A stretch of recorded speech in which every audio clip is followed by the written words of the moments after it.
Me Alone by Vera Brosco. Once there was an old woman. She lived in a small village in a small house with a very big family. Winter was coming. That meant she had some very important knitting to do. But it wasn't getting done. Her grandchildren were very curious about her knitting. Were you supposed to hit the ball with a stick? Could you eat it? Could you make your brother eat it? Why did the ball get smaller and smaller as you chased it? The old woman was at the end of her rope.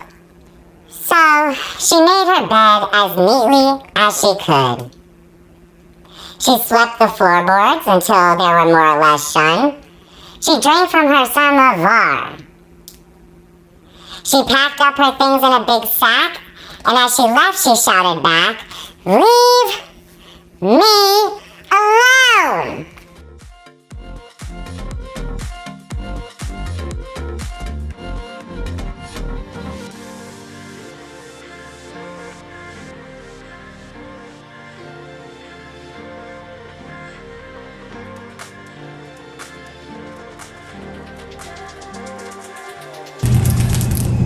Hey everyone, it's Mr. B here reading Leave Me Alone by Vera Brosco.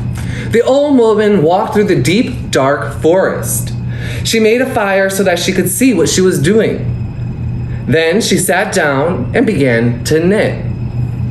The bear family was very curious about the light from the fire and about what she might taste like. "Leave me alone!" the old woman shouted. But they didn't listen because bears don't speak English. So she picked up her sack and left.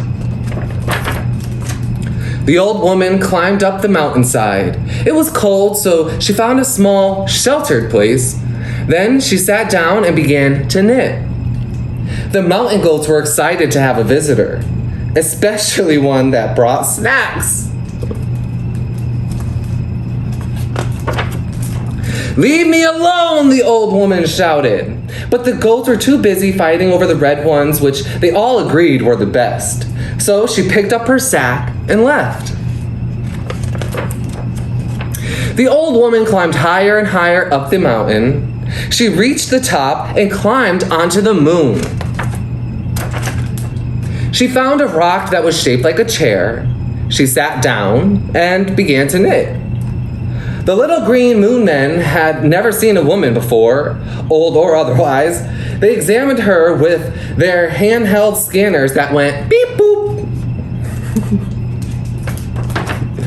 "Leave me alone!" the old woman shouted. But the little green moon men couldn't hear her because they didn't have any ears. So she picked up her sack and left through a wormhole. The void on the other side of the wormhole was very dark and very, very quiet. She was absolutely, completely, utterly alone. It was perfect. Soon, she had no more yarn and 30 little sweaters. And, well, she was alone. So she put the 30 sweaters into her big sack. She swept the void until it was a nice matte black. She had a cup of tea from her samovar. Then she picked up the sack and left through another wormhole. When she came out the other side, everything was right where she left it. And she didn't say a word. All done.